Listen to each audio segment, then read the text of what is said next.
క్రీస్తునందున్న ప్రియులకు ప్రేమతో వందనాలు తెలియజేస్తున్నాను. జనవరి నెల 31వ తేదీ 2025. ఈరోజు దేవుడు మనకు చేస్తున్న వాగ్దానం ఏమిటనగా కీర్తనల గ్రంథము 37వ కీర్తన 5వ చరణం. నీ మార్గమును యెహోవాకు అప్పగింపుము, నీవు ఆయనను నమ్ముకొనుము, ఆయన నీ కార్యము నెరవేర్చును. ఆమేన్. నా ప్రియమైన సహోదరి సహోదరులారా, ఈ లోకంలో జీవిస్తున్న మనం అందరం కూడా కుటుంబాలుగా జీవిస్తూ ఉన్నాం.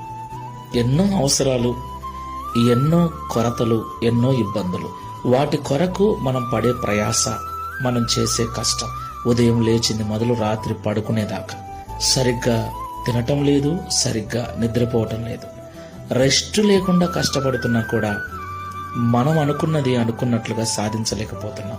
అయితే భక్తుడైన దావీదు గారు అంటున్నారు, నీ మార్గమును యెహోవాకు అప్పగింపుము, నీవు ఆయనను నమ్ముకునుము, అప్పుడు ఆయన నీ కార్యము నెరవేర్చును అని.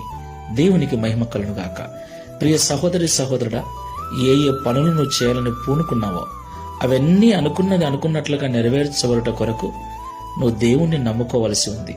నీ బుద్ధిని, నీ జ్ఞానమును, నీ చదువును, నీ తెలివిని కాకుండా దేవుణ్ణి నమ్ముకుని ఆయనకు నీ పనిని అప్పగించినట్లయితే, నీ భారమును ఆయన మీద వేసినట్లయితే ఆయన నీ కార్యమును సఫలపరుస్తాడు.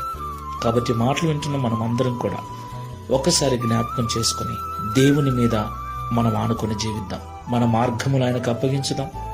ఆయనను నమ్ముకొని ఆయన మీద ఆధారపడదాం. ప్రార్థన చేసుకుందాం. పరిశుద్ధుడా, ప్రేమల తండ్రి, మీకు స్తోత్రాలు చెల్లిస్తున్నా. తండ్రి, ఉదయకాల సమయంలో మీరు మాట్లాడిన ప్రతి మాటను బట్టి వందనాలు.